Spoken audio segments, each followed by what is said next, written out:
지금 우리나라의 핫이십니다. 두산 에너빌리티가 특히 좀 전에 뉴스 원자력 분야도 그렇지만 이 가스 터바인을 성공적으로 개발하고 그다음에 이거를 또 수주를 받아서 세계의 거의 뭐 네 번째 큰 가스 터바인 업체로 부상하고 있습니다. 오늘 발표하실 이상원 상무님을 간단하게 소개해드리겠습니다. 이상원 상무님은 안양대학교 정밀기계공학과에서 학사, 그다음에 충남대학교 기계설계공학과 석사를 하셨고요.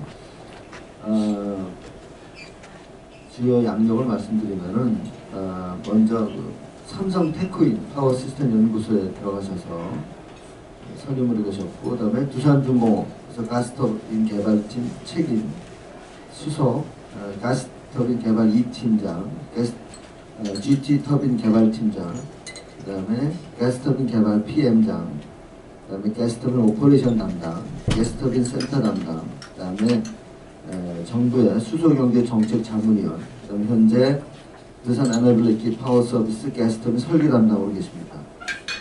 사실상 우리나라에서 가스터빈을 설계하고 개발하는데 가장 핵심적인 역할을 담당하셨고요. 실무에 있어서 이런 어려운 과정을 다 겪으셨기 때문에 정말 우리나라 산업개발에서 숨은 공로자라고 판단됩니다. 우리나라 기계공업에 큰 한 획을 긋은 두산 에너빌리티 가스터빈 설계에 숨은 공로자이신 우리 이상원 상무님을 우리 박수로 맞아주시기 바랍니다.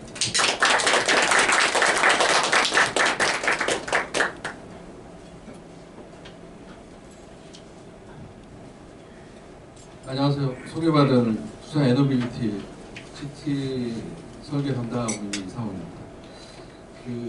제 소개를 좀 간단히 하면은 10년 정도 삼성 테크윈에서 항공엔진 개발을 했었고요. 그때 당시 이제 삼성 테크윈이 여러 가지 상황으로 이제 좋지 않아가지고 이제 가스터빈 더 하기가 쉽지 않다라고 생각해가지고 나와서 5년 정도 사업을 했습니다. 가스터빈 관련한 사업을 하다가 어려워서 힘들어하는 와중에 이제 두산에서 2006년도에 이제 한국형 가스터빈 한번 만들어보자라고 해가지고 조인을 했고, 거기서 이제 20년 정도 했었습니다. 그래서 가스터빈 한 35년 정도 했는데요.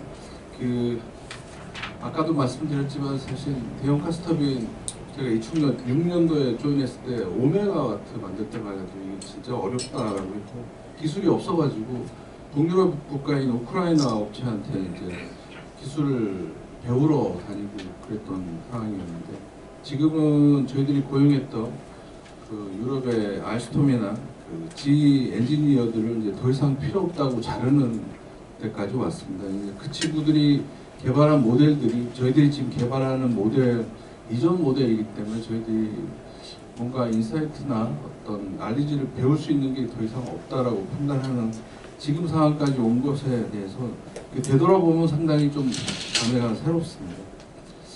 앞서 원자력 설명을 해주셨는데 저 어렵습니다. 원자력 같은 원자력 임원들도 있지만 사실 두산 에너빌리티가 가스터빈은 수주하고 발표를 하면은 주가가 오히려 떨어지고, 원자력은 체코에 아직 수주도 안 됐는데 미팅 한다고 기사 나면 주가가 오르고, 역시 두산 에너빌리티는 원자력주인가 보다 했는데 이제 최근에 저희들이 이제 미국 진출하게 되면서 이제 조금씩 그나마 개발을 담당하는 입장에서 좀 보람을 느끼는 상황이 있습니다.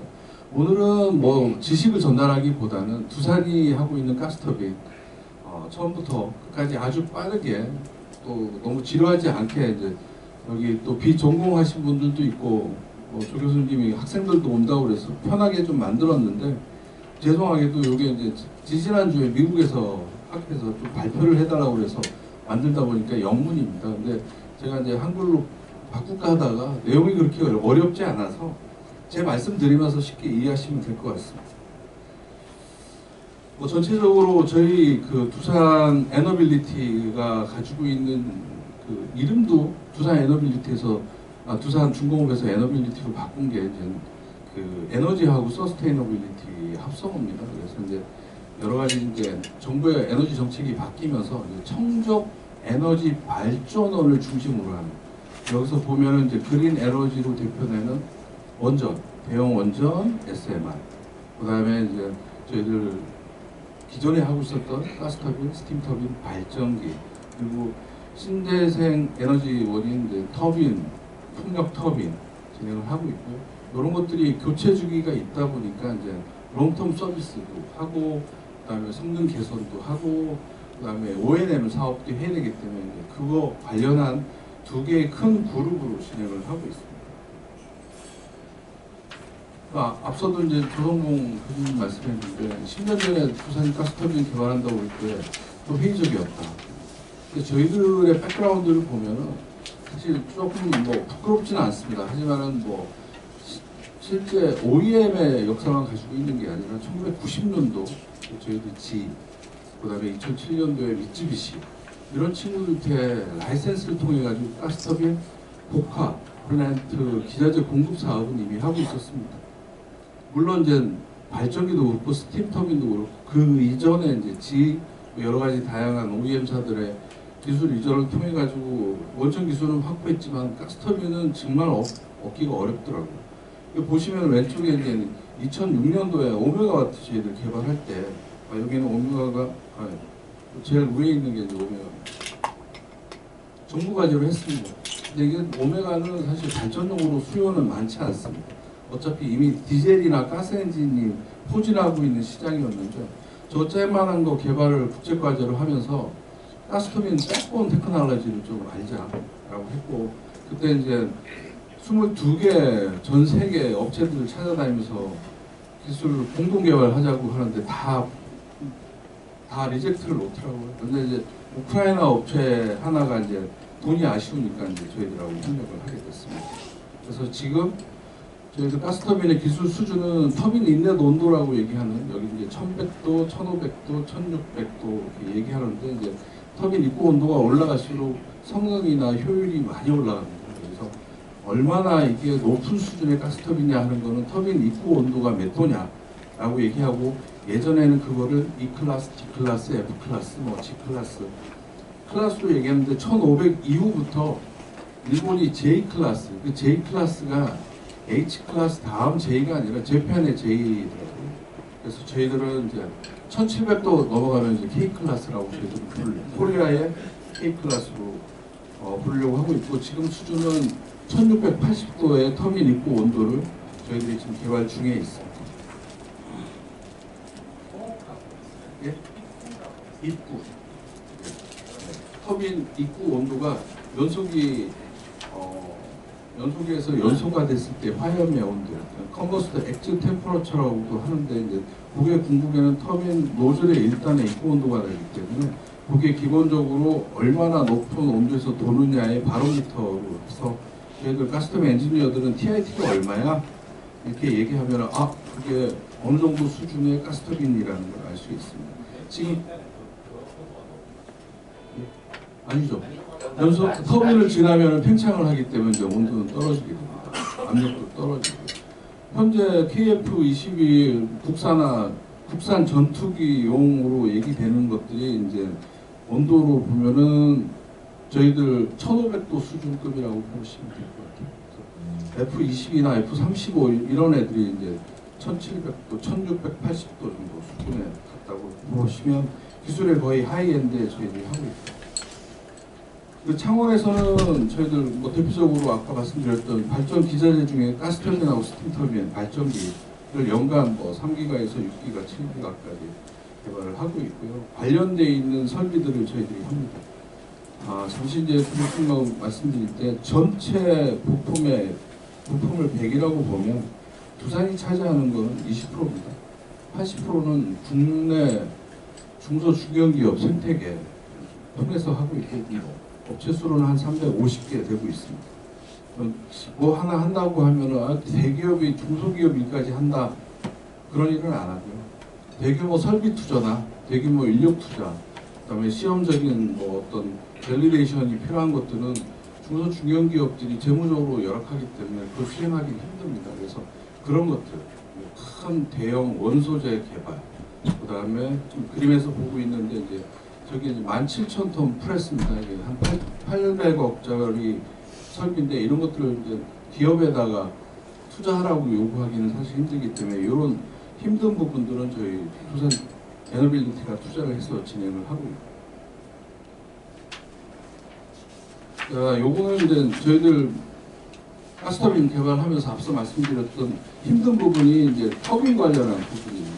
터빈은 인베스트먼트 캐스팅이라고 해서 정밀 주조만큼은 외부에서 국내 업체나 해외 업체의 개발을 통해 가지고 저희들이 입주를 하면은 들어오면 세척, 검사, 그다음에 밀링, 드릴링, 그다음에 빅파괴 검사, 그다음에 드릴 EDM, 그다음에 레이저, 다양한 공정들을 통해 가지고 진행을 하는데, 사실 이게 왜 필요하냐면은 가스터빈을 팔고 나면 끝나는 게 아니라 주기별로 메인테너스를 해야 됩니다. 그게 이제 고온 부품들인데, 고온 부품들의 기계가공들은 품질과 직결되는 부분이 있어가지고 설비 투자라든지 공정, 그다음에 품질 관리가 좀 중요해서 저희들 자체 투자를 한 500억 정도 들여가지고 공장을 짓고 지금 우리 사내에서 진행을 하고 있고요. 최근에 이제 효율이나 성능이 올라가면서 3D 프린팅 기술이 상당히 많이 올랐습니다. 저희들은 메탈 3D 프린팅, 특히 그 초내열합금이라고 얘기하는 인코넬 계열, 그 다음에 뭐 캐논 머스케곤 계열의 머티리얼들을 집중해서 개발을 하고 있고, 국내에서 가장 큰 3D 프린팅기를 가지고 있습니다. 그래서 항공용에는 이미 납품을 하고 있어가지고 저희들은 요 기술을 일단은 아주 세밀한 설계가 필요한 터빈하고 연소기 쪽에 지금 적용을 하고 있고, 이런 것들은 소재 데이터베이스를 통해 가지고 신뢰성을 확보를 하는 작업들을 진행하고 있습니다. 저희들이 2013년 대형 가스터빈을 국책과제로 시행하면서 정부에서 믿업지 않으니까 이제 일단은 OEM사라고 하는 GE나 지메스나 미쓰비시 혹은 그 안살더라고 하는 OEM 같지 않은 그 회사는 무조건 잡고 들어와라, 파트너십을 해라라고 했고, 그때 이제 경쟁을 지금은 이제 하나 에어로스페이스로 바뀌었는데, 이제 삼성 테크위는 알스톰을 파트너십을 했고, 저희들은 지메스 빼니까 남는 게 이제 이태리 안살도라는 업체가 있어서 거기하고 했는데, 입찰 전날에 삼성 테크윈하고 알스톰 컨소시엄이 깨지면서 저희들이 단독으로 입찰이 돼서 이제 수주를 하게 됐고요. 그러다 보니까 이제 2년 동안 안살도하고 협력을 하다가, 안살도가 이제 알스톰을 지가 샀다가 유럽의 반독점 규제 승인을 얻지 못해가지고 반 쪼개가지고 팔다 보니까 지메스에 팔기는 좀 부담스럽고, 그래서 말씀드렸듯이 OEM 같지 않은 안살도 주면 걱정은 안 해도 되겠다라고 뛰다 보니까, 이제 안살도는 자기들이 후속 모델이 없어서 두산하고 같이 개발하면서 후속 모델을 확보하고 돈도 확보할 생각이었는데, 이제 저절로 최신의 모델도 들어오고 엔지니어 3,000명이 들어오다 보니까 저희들하고는 협력할 이유가 없었죠. 2년 지나고 나서 태업을 하더라고요. 제가 그때 이태리 PM장으로 가가지고 매일같이 싸움만 하고 왔는데 애들이 오질 않아요. 저희도 크림룸이라고 해서 40명 같이 공동 개발하는 팀이 있었는데 아침에 출근을 안 해요. 일주일 내내 출근 안 해요. 그동안에 이제 서버도 같이 쓰면서 거기에 이제 설계 자료가 올라와야 되는데 올라오지도 않고, 그래서 이 상태로는 안 되겠다 그래가지고 타결을 했죠. 타결 수용이 안 돼가지고 이제 아비트레이션 해서 이제 스위스 중재 재판까지 가서 그때까지 설계했던 거 다 공이 양사가 쉐어하는 걸로 사용하는데 문제가 없는 걸로 해가지고 원래 한 1,200억 기술료를 주려고 했는데 한 400억 주고 끝냈습니다. 근데 끝낸 건 좋은데 2년 시작해가지고 이제 뼈대 하나 세웠는데 이제 앞으로 혼자 해나갈 생각이 너무 암담하더라고요. 그래가지고 부랴부랴 가스터빈 엔지니어가 많이 있다는 플로리다의 웨스트 팜비치에 저희 설계사무소를 채웠고, 스위스 바덴 그 앞에 저희들 사무실 앞에 G하고 ABB가 있었는데 거기에 이제 사무소를 급히 이제 세워서 은퇴하는 엔지니어들, 그다음에 이제 새로운 걸 도전하고 싶어하는 엔지니어들 엄청나게 뽑았습니다. 그래서 미국은 한 40명 뽑았고 유럽은 한 20명 정도 뽑았었죠.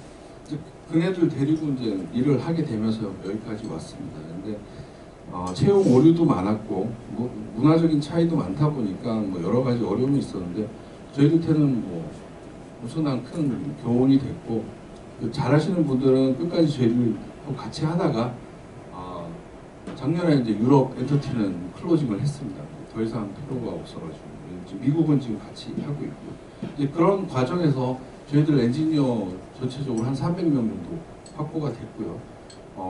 그다음에 글로벌 파트너들 한 10개 정도 됐는데 이제 중간에 없어진 회사들도 있다 보니까 지금 한 8개. 무엇보다도 이제 국내 생태계를 위해서 교수님들하고 협력을 하다 보니까 이제 국내 23개 랩 대학으로 따지면 21개 대학이 협력을 했습니다. 대부분의 대한민국 기계공학과 교수님들은 저희들하고 협력을 하고 있고 그 중에 이제 성과가 좋으신 분들은 11개 랩은 저희들이 가스터빈 전문 랩으로 해가지고 연간 일정한 이제 과제도 드리고 지속 연결을 하고 있고 그 일을 하던 친구들을 저희들이 채용을 합니다. 그래서 뭐 저는 좀 걱정이 되는데 모 대학의 랩은 뭐 학생들이 한 12명 정도 들어오다 보니까 동문회를 회사 안에서 하고 뭐 그래가지고 제가 뭐라고 그랬는데 이게 뭐 결코 나쁘지는 않은 것 같아요. 그리고 이제 국내 대학들뿐만 아니라 이제 앞서 말씀드렸지만 가스터빈 올리로 따지면 한 250개 국내 업체, 복합 발전 플랜트 기준으로 하면은 360개 정도 국내 생태계 구축이 돼가지고 협력을 하고 있는데 요번에 이제 미국 가면서 많은 국내 업체들이 같이 가게 됐습니다. 저희들 기본 그 서비스 비즈니스에 대한 기본 컨셉은 식품 제작하는 것들은 창원에서 한다. 그 다음에 서비스, 그 다음에 O&M, 리페어 이런 것들은 미국에 있는 서비스 업체를 쓰고 특히 미국 시장 진출할 때 교두보를 미국에 있는 두산 터보 머시너리 서비스라고 해서 2017년에 저희들이 인수했습니다. 인수 당시 한 2천만 불 정도 레베뉴 가지고 있는 친구인데 작년에 1,000만 불, 아니 1억 불 찍었습니다. 그러니까 뭐 거의 한 7년 만에 거의 5배 정도의 성장을 이뤄낸 아주 저희 내부적으로는 고무적인 인수 사례로 얘기하고 있고요. 여기에 이제 저희 인력들이 많이 지금 나가가지고 같이 협업 진행을 하고 있는데 미국 가게 되면 단순히 O&M이나 리페어뿐만 아니라 이제 로컬라이제이션에 대한 요구들이 워낙 많기 때문에 이제 엔진 제작, 엔진 조립 뭐 이런 것까지도 이제 점차 확대를 할 예정입니다. 이게 이제 전경입니다. 이게 휴스턴에 있고요, 텍사스 휴스턴에 있고 제가 한 6번 정도 갔는데 갈 때마다 건물이 하나씩 늘어나더라고요.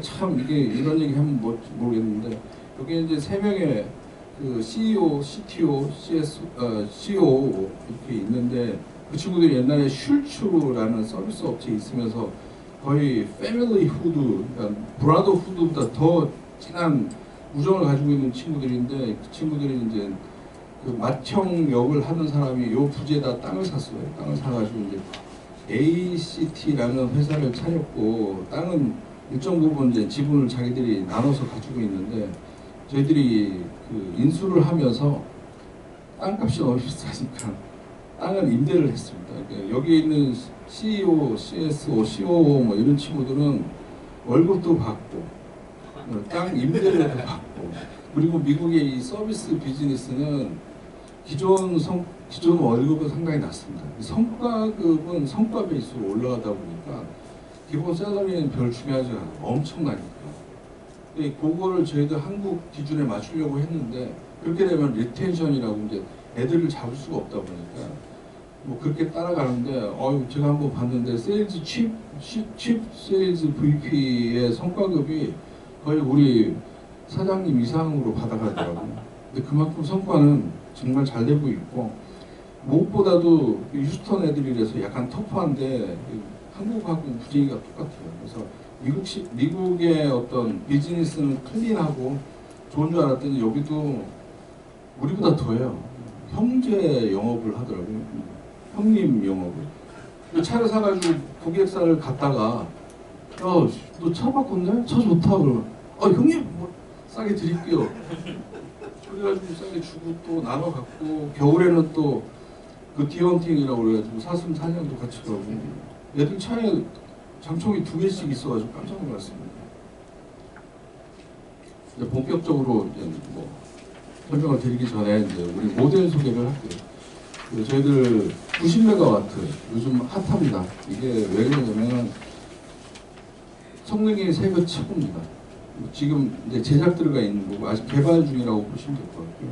이게 이제 요즘 신재생 가널성 대응하기 위해 가지고 아주 오퍼레이셔널 플렉시빌리티가 거의 하이엔드입니다. 효율도 좋고 그다음에 신속 기동도 되고 얘가 수소 100%도 됩니다. NG 100%에서 수소 100%까지 사용할 수 있는 놈이기 때문에 아마 이제 국내 최초의 수소 100% 전소 발전소 플랜트의 실증놈이 되려고 이제 저희들이 지금 프로모션 하고 있고요. 두 번째는 국제가격 2013년도에 했던 270메가와트 저희들 개발 끝나가지고 김포 열병합에서 17,000시간 실증 운전을 아주 성공적으로 끝냈고 우리끼리지만 얘기인데 경제적으로 그렇게 어려움을 겪었던 서부발전에 2,800억 연 2,800억의 수익을 만들어낸 효자 종목입니다. 그래서 요 놈이 이제는 올 6월에 은퇴를 하고 저희들이 S2 370메가와트 원래 처음 계약할 때부터 S1은 공짜로 우리 모델인데 기다리는 동안 놀리기 뭐 하면 우리 270메가 실증 좀 해줘. 그래서 오케이. 그 대신에 S2 370메가 줄 때는 좀 싸게 줘. 이렇게 내부적으로 합의가 돼가지고 원래는 당초 조금 더 일찍 바꿔야 되는데 서부가 겨울철이 오니까 이제 열 공급을 그쪽에 이제 김포 지역에 해야 되기 때문에 조금 더 돌린 다음에 줄게 그래가지고 조금 늦었습니다. 원래는 24년 8월에 교체하기로 했는데 25년 5월에 교체를 했고 지금 S2 370메가 시운전을 지금 진행을 하고 있고요. 마지막에 이제 저희들이 표준 복합으로 만들고 있는 380메가와트입니다.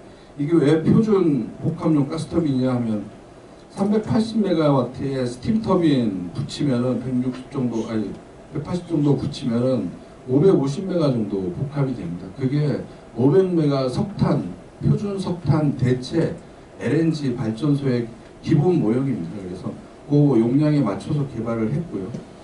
뭐 하다 보니까 이제 GH면서 미쯔비시는 지금 430메가와트급을 가져오니까 페라리 같은 차를 사서 그냥 뭐 그랜저 정도로 굴리는 상황이더라고요. 그러니까 비싸게 줘가지고 그걸 부분 부하를 그러니까 전격을 찍지 않고 부분 부하로 돌리는 상황이 되더라고요. 근데 국내 발전사에 입찰 평가할 때 출력에 대한 요청이 평가 항목이 높습니다. 그래서 380 가지고는 한계가 좀 있어가지고 저희들이 빠르게 개발할 수 있는 거는 부품 최대한 바꾸는 것 최소화하고 빠르게 이제 시장에 들어갈 수 있는 게 415메가 정도 될 것 같아가지고 415메가 지금 개발을 거의 막판에 와 있고요. 27년 수주할 때부터 저희들이 415메가로 할 예정입니다. 요거에는 아니지만 지금 저희도 개발하는 게 이제 500메가와트 차세대 시장 선도용 모델인데 완전히 이제 그 스테이트 아트 기술을 다 넣어가지고 이제까지는 후반 주자였지만은 그 차세대부터는 이제 선도 주자가 되자는 뜻에서 용량도 최고, 효율도 최고, 모든 성능 면에서 최고의 사양으로 지금 개발을 지금 진행을 하고 있습니다. 이게 내부적으로 뭐 외부에는 비공개 사항이 있기 때문에 자료에는 넣지 않았습니다. 자, 간단하게 저희도 380메가 할 때 우리 직원들 고생했던 거하고 동영상을 짧게 4분짜리로 준비했는데 같이 감상을 해보시죠.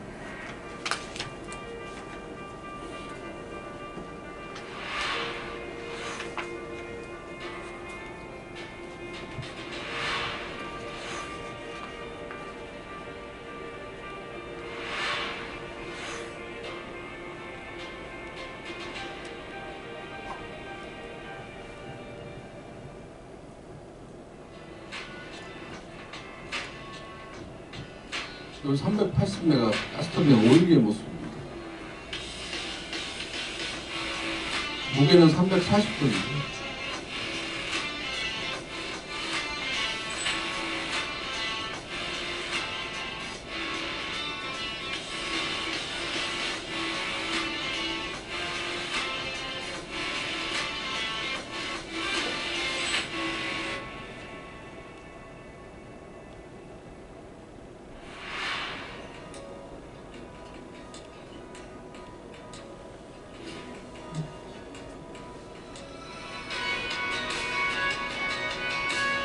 지금 롤타를 볼 수 있는 시간이 전체 조립 기간 중에 일주일 정도밖에 안 돼서 이때 오겠다는 분들이 많습니다. 근데 사실 정부 관내에서 오시는 분들이 제일 우선순위가 저게 이제 가스터빈 속살이라고 저희들이 표현을 하는데 속살을 볼 수 있는 기회가 많지 않습니다.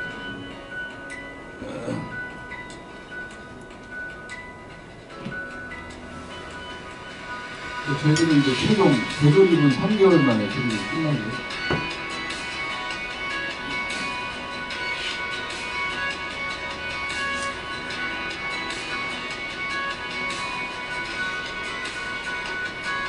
터빈 블레이드 베인 하나 가격이 말 그대로 그랜저 한 개 가격입니다. 480개가 꽂혀있기 때문에 가스터빈 하나 수출한다는 얘기는 480대의 그 그랜저를 수출하는 효과와 똑같습니다.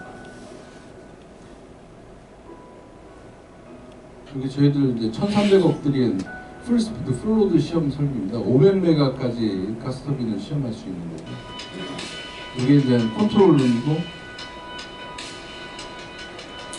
그 옆에 또 데이터 어티션 룸이 따로 있습니다. 제가 이날 없었어요. 이번이 있으면 되는 것도 안 된다고 그래서. 모든 엔지니어들이 그냥 똑같은 일을 겁니다. 사실 10년 동안 개발하면서 하루하루가 이게 것처럼 사람 머리카락 5분의 1의 그 공격을 맞추기 위해서 현장분들의 뭐가 필요한 상태고요. 과연 이게 가능할까 걱정이 조금 있었던 게 사실이었지만 우리가 만드는 가스터빈을 가져보고 싶다는 생각이 굉장히 좀 컸었고요. 직접 엔지니어링을 하고 결과까지 창출해낼 수 있는 이 핵심 기술이 이래서 정말 중요하구나. 저희들이 설계했던 제품들이 좋은 성과를 냈을 때 가장 큰 보람을 느낀 것 같습니다. 처음에 점화되는 순간 240시간 연속 운전 시험. 각 단계마다 성취감은 이루 말할 수가 없죠. 설계에 대한 능력을 100% 자립화하면서 OEM사로 가스터빈을 직접 생산할 수 있는 능력을 가졌다고 보시면 될 것 같습니다. 한국형 표준복합 실증 프로젝트를 이미 착수를 했고요. 100% 수소, 정소용 가스터빈을 개발을 시작하고 있습니다. 제가 제 잘라서 해결할 수 있는 것은 하나도 없습니다. 결과적으로 그건 혼자서 푸는 게 아니다. 개발 과제에 직간접적으로 참여해 주신 모든 분들 감사합니다.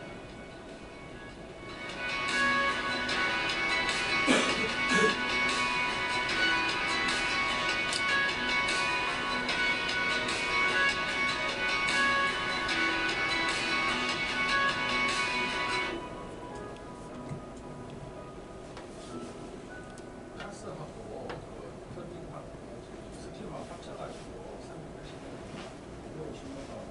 그거에 종합비용은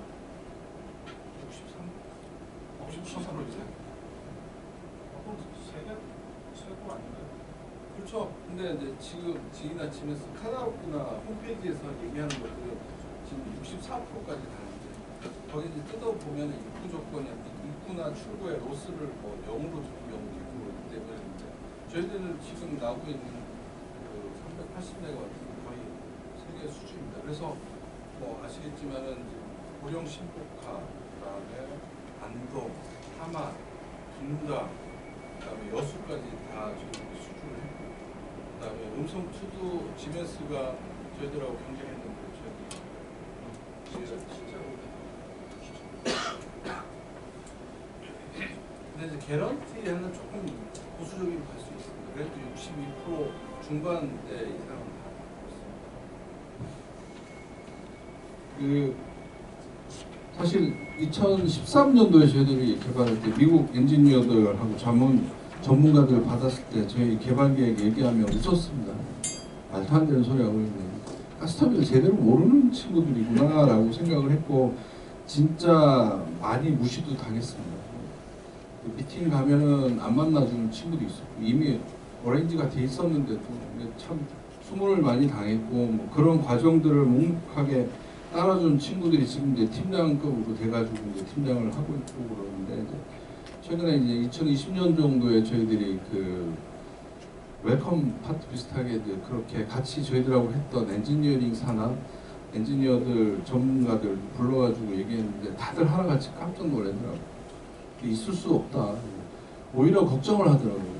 이런 성과 때문에 오히려 두산 엔지니어들이 너무 자만하지 않을까 하는 그런 아직 갈 길은 먼다라는 코멘트를 하시면서 정말 대단하다. 한국 사람은 미쳤다라고 얘기를 하셨습니다. 그래서 사실 뭐 다시 한 번 더 리마인드하는 기회가 있었는데 2013년부터 시작을 했고 사실 2022년도 저희들이 이제 사이트 밸리데이션, 저희 사이트 실증이죠.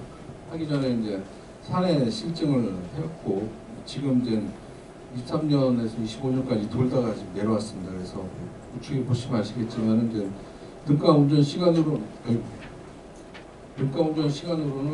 뭐 한 17,000시간 정도 했고 이게 왜 필요하냐면은 이게 이제 발전사가 플랜트를 지려면은 보험을 가입을 해야 됩니다. 보험사들이 그냥 해달라고 해서 가입해 주는 게 아니라 가입 조건이 돼야 돼요.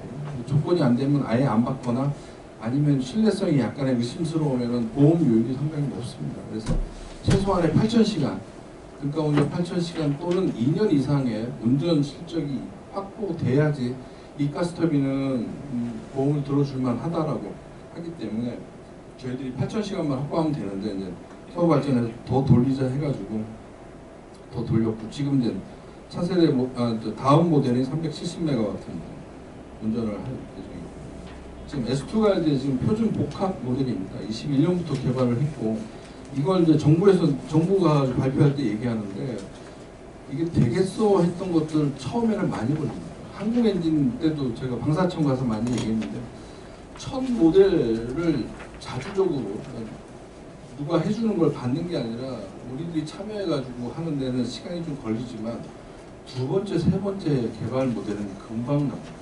저희도 13년도 해서 실증까지 끝나는데 10년 정도 걸렸지만 지금 S2 플러스라고 하는 후속 모델 2년 안에 지금 시장에 나옵니다.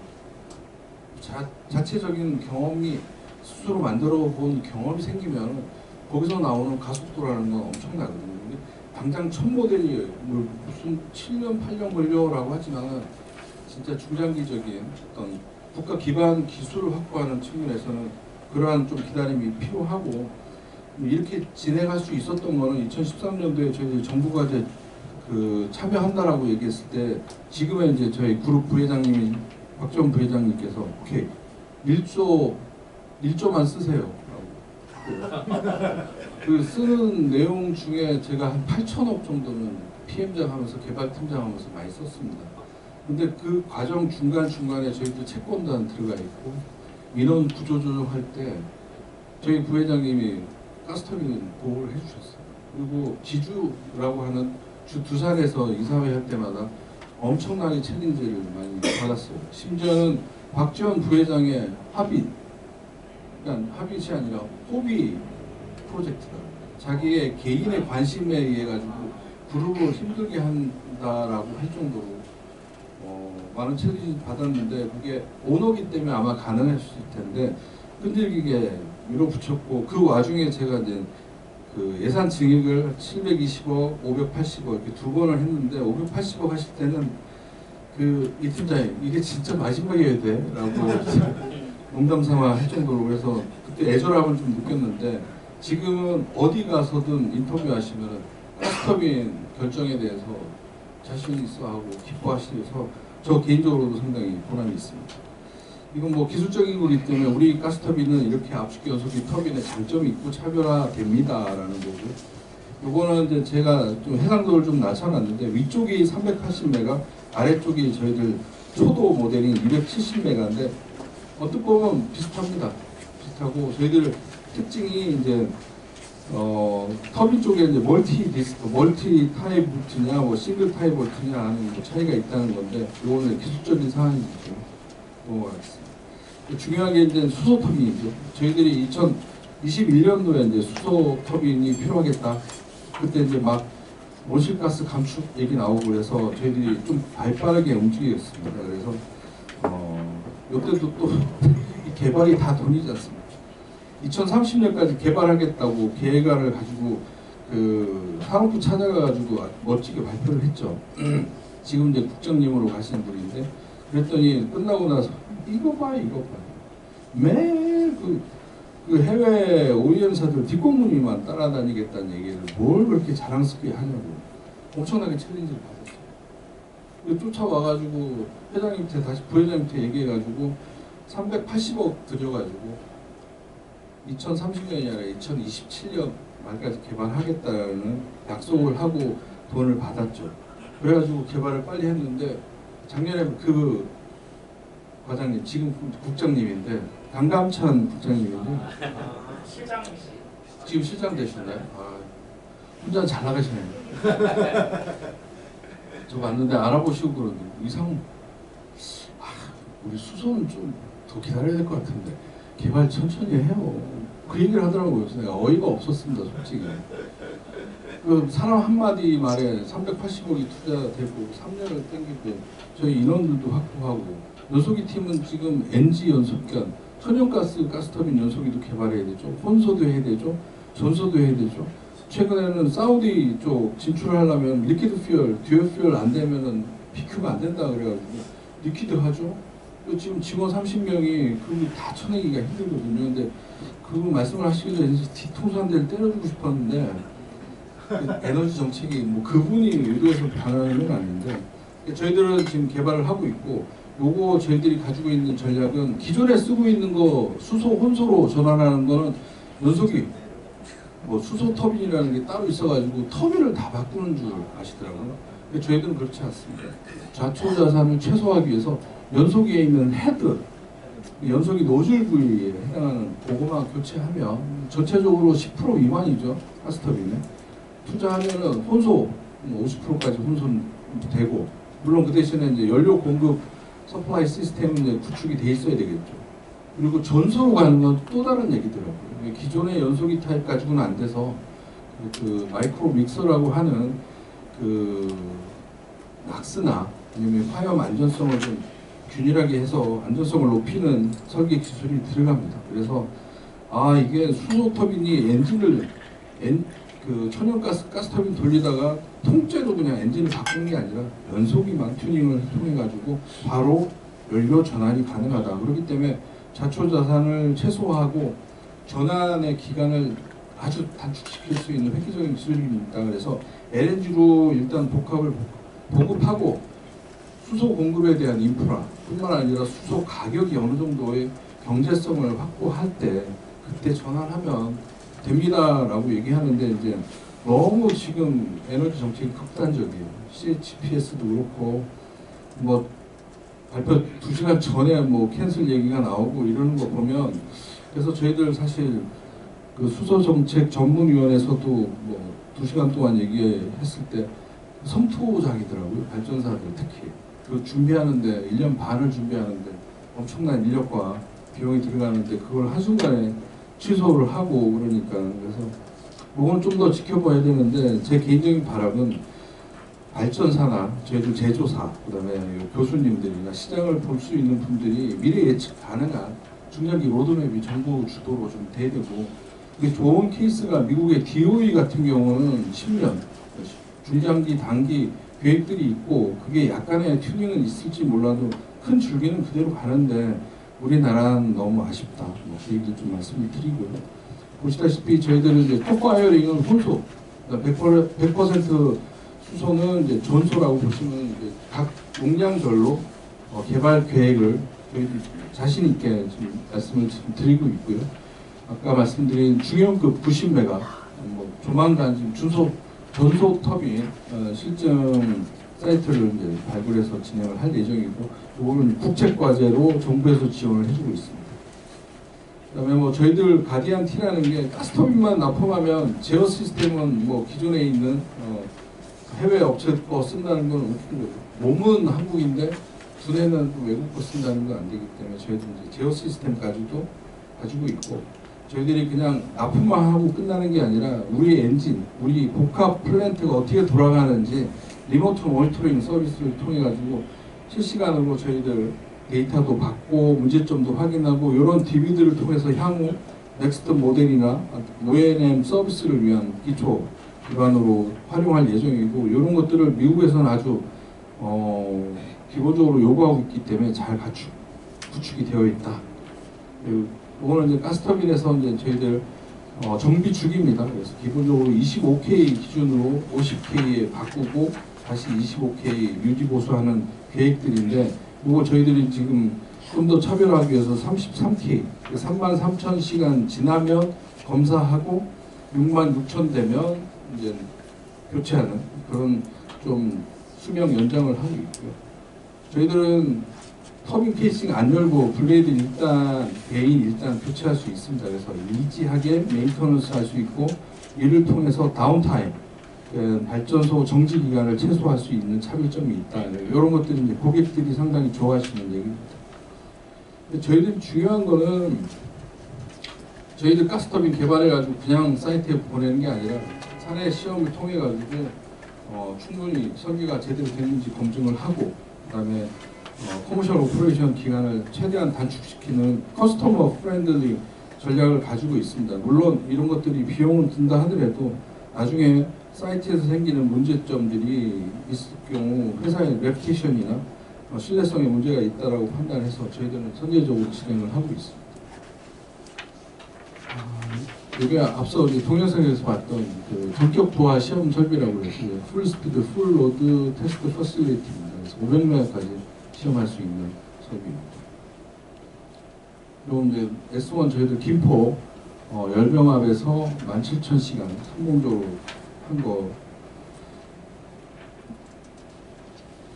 저희들 이제 계약한 것들 위에서부터 보시면 이제 고령 신곡화 한 대 저희들이 380메가 공급했고요. 스팀 터빈도 역시 공급했고, 밑에 보시면 이제 안동, 분당, 열병합, 그다음에 함안, 복합, 그다음에 여수, 복합 이런 것까지 되어 있습니다. 그리고 우측에는 이제 빅테크라고 얘기하는데 뭐 다들 아시겠지만 전기차로 유명한 그 회사 맞습니다.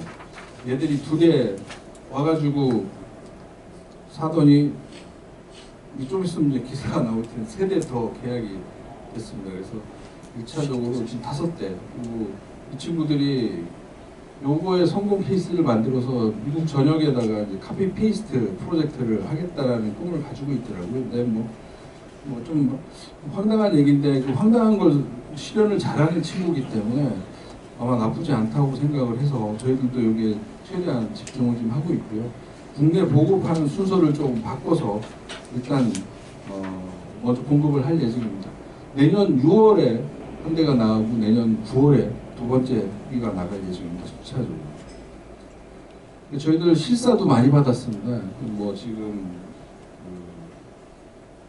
미국 고객들은 그냥 사는 게 아니라 와 두산이 하는 얘기들이 신뢰성이 있는지 실사를 하는데, 거기에 이제 뭐 전문가 그룹도 있고요. 재보험사들 22개의 재보험사들이 연합으로 해가지고 와가지고 실사를 해서 저희 실무자들이 다 붙어가지고 대응을 했고, 또 임원들이 또 저녁 만찬으로 술과 고기를 또 제공하면서 마사지를 많이 해서 잘 됐습니다. 얘들 화이트 페이퍼가 나오는데 뭐 다른 GMS, 미쯔비시보다 더 리스크가 있거나 더 문제가 있다라고 볼 수 없이 동등한 수준의 가스터빈 역량이나 신뢰도를 가졌다라는 그 내용이 객을 담겼고, 이걸 통해 가지고 이제 저희들이 미국 진출하는데 많은 도움이 됐습니다.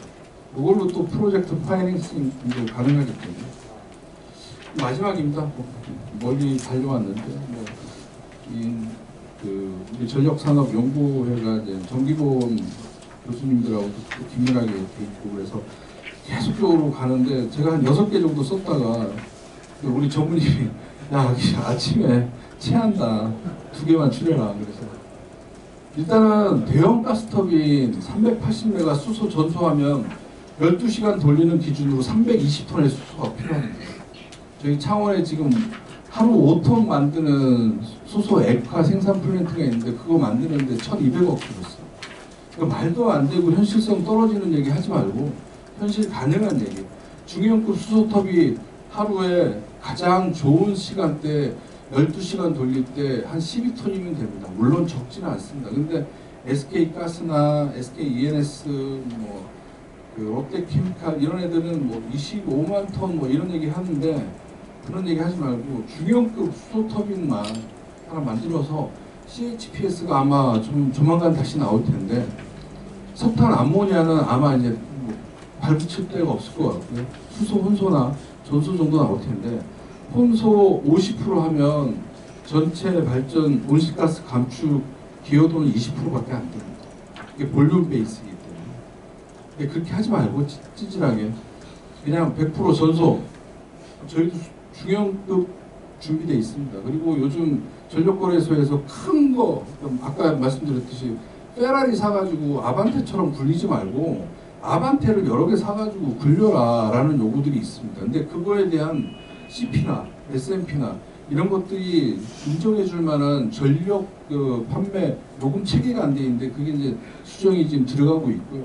그러면은 180메가, 250메가를 잘게 100메가 정도나 150메가로 쪼개가지고 안 쓸 때는 끄고 안 쓸 때는 좀 여러 개 돌리는 그런 어떤 유연성을 가져가는 것도 좋고, 그 다음에 윈드팜이나 솔라팜들이 생기면은 걔들의 불안정한 전력 품질을 보완할 수 있는 걸로 중형급이 아주 좋은데 거기에 수소까지 가능하다면, 물론 신재생과 연계한 수소 공급 인프라만 된다면은 규모가 그렇게 크지 않으니 전 세계 수소 100% 전소 플랜트가 몇 군데 없습니다. 한국도 야, 이거 수소 터빈을 앞서가는구나 라는 측면에서도 뭐 정무적으로도 그렇고 발전사 경제성도 확보되지 않을까. 근데 이게 그냥 지금의 제도에서는 경제성 확보가 안 됩니다. 세제, 경평 뭐 이런 것들의 다양한 지원을 통해서 이거를 기획하는 기관이 일단 연료 공급사하고 발전사가 돼야 되거든요. 그런 것들이 그냥 말로만 하는 게 아니라 전기번이나 12차, 뭐 13차 이런 거에 중장기적으로 좀 당겨서 실행력을 가질 수 있기를 여기 계시는 우리 전문가분들이나 만나시는 발전사나 전력연구소, 한전 많이 좀 얘기 좀 해주시면 기술, 제품은 준비를 해놓겠습니다. 감사합니다. 네, 고맙습니다. 자, 우리 시간이 거의 다 되긴 했지만 질문 몇 가지 우리 박정배. 예, 그 380메가 GT 소개해 주실 때 550메가 대체용이라고 말씀해 주셨는데 그거 말고 지금 이슈가 되는 게 이제 군사법에 따르면 500메가라는 허들이지 않습니까? 그러니까 500메가인데 환경 그 평가 안 받으려면 10% 정도 플러스 마이너스 10%는 되잖아요. 그래서 550입니다. 그러니까 그 지금 380 모델로 500메가 허들을 넘을 수 있다고 지금 보시면 그럼요. 네. 가능합니다. 예. 그 요새 아까 여기도 이제 재생에너지 첨가에 따라서 밸런싱 그다음에 변화성 대응이 중요한데 이 주사만의 좀 갔다 왔다 새로운 게 있는지 그 마스터를 하시면서 요 서비스 시장 위해서.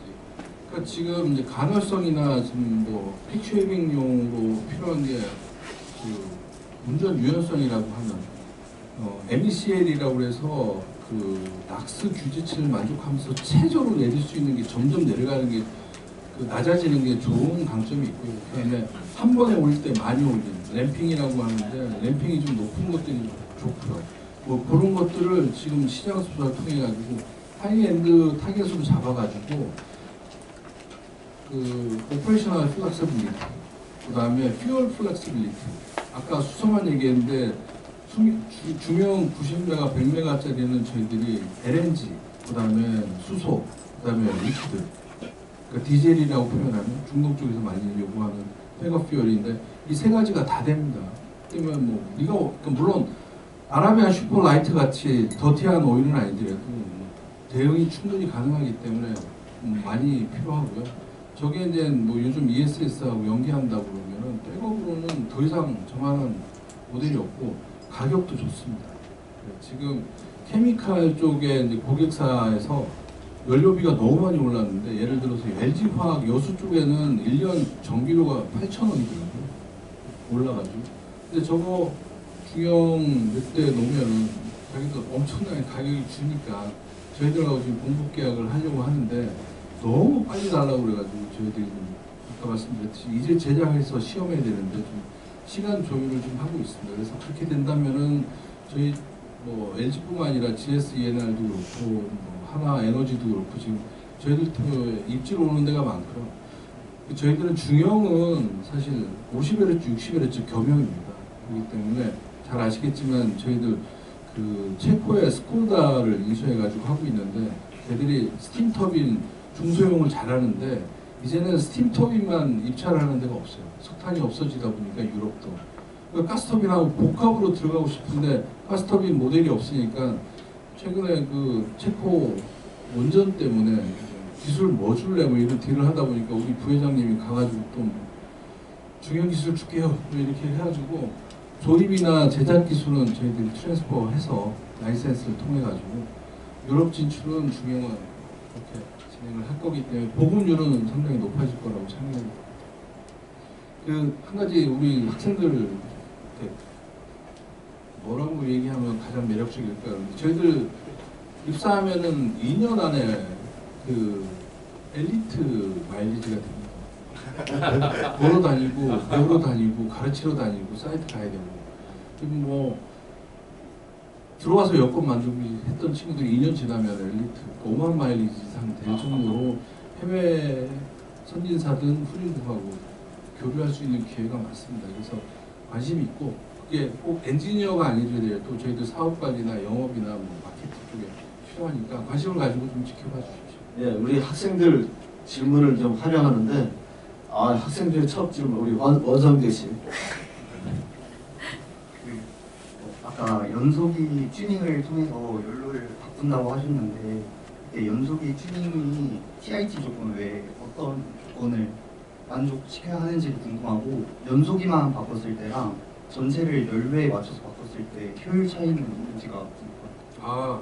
뭐 뒤에 거부터 말씀드리면은 그 수소 연료로 바꿀 경우 LNG 대비 효율이 떨어진다라고 얘기하는 부분이 있는데 그게 이제 LHV 기준이냐 HHV 기준이냐 고위 발열량, 저희 발열량이라고 표현하는데 우리 발전사들은 이제 HHV라고 하는 고위 발열량에 많이 익숙해져 있습니다. 근데 그 고위 발열량이라는 게 보통 석탄 같은 경우는 야적장에다 놓으면 비도 맞고 막 이러기 때문에 연료 안에 들어있는 수분들이 있습니다. 그렇기 때문에 그게 실질적으로 또 출력이나 성능에 영향을 주기 때문에 맞는지 모르겠지만은 그 가스 퓨얼일 경우에는 HHV다 LHV가 맞거든요. 그럴 경우에는 실질적으로 약간의 TIT 상승이나 출력 향승이 있습니다. 이제 그거에 대해 가지고 왜 LH로 하냐, HHV로 하면 떨어지는 연료에 있는 물이 잡열로 작용해서 인풋으로 들어가면 당연히 오수가 커지기 때문에 효율이 떨어지는 것 같은데 실질적으로는 올라간다. 근데 올라가면 좋은 게 아니라 그 터빈 쪽의 조건이 그만큼 가혹해진다는 얘기거든요. 그래서 수명이 떨어집니다. 그래서 저희들은 고객들한테 기존의 수명, LNG 때의 수명 유지하면서 조금 성능 낮춰서 돌릴래? 아니면 성능을 맥시마이즈해서 수명을 좀 깎더라도 그렇게 돌릴래? 라고 선택을 많이 하는데 우리 발전사들은 됐고 나는 네가 약속했던 초기에 천연가스 수명 정도 보장해줘. 그럼 성능 조금 떨어지는데 상관없다. 이렇게 얘기를 하고 있고요. 첫 번째 설명은 제가 정확히 이해를 못했는데요. 튜닝을 어떻게? 이제 연소기 튜닝만 해서 연료를 바꾼다고 하셨는데 이제 터빈 연료를 바꾸면은 튜닝을 할 수밖에 없다는 거고요. 거기에는 뭐 연소기 특성상 린 블로우 아웃이나 그다음에 당량비라고 하는 표현들, 연료가 천연가스 연료에 불붙는 조건이나 수소에 불붙는 조건들이 좀 다릅니다. 그래서 공기와 수소, 공기와 LNG, 공기와 LNG와 수소 이거의 혼합 비율에 따라 가지고 연소 조건이 좀 달라지고 그러기 때문에 그거는 뭐 누가 인사이트로 이렇게 딱 찍는 게 아니라 시험적인 데이터를 통해 가지고 합니다. 그래서 저희들 시험할 때 거의 한 1000번 정도 했는데요. 녹여 먹기도 많이 먹고 그래서 제가 연소기 쪽 돈 너무 많이 쓴다고 블레임을 하는데 시험이 정말 많고 저희들이 가지고 있는 설비가 노즐 시험 설비하고 중압입니다. 한 8바 정도인데 실제 운전하는 건 20바 넘다 보니까 20바 넘는 엔진에서는 완전히 다른 비헤이버가 있어서 국내는 안타깝게 고압 시험 설비가 없어서 이제 독일에 한 번 갈 때마다 30억씩 주면서 시험을 하는데 그런 시험들이 많다 보니까 그 시험 스킵해가지고 아니면 CFD로 예측한다는 게 이게 터뷸런스라서 그런지 사실 예측치가 많지 않아서 불가피하게 시험을 통해서 튜닝 조건을 잡고 퓨얼 스케줄링을 한다고 이해해 주시면 될 것 같습니다.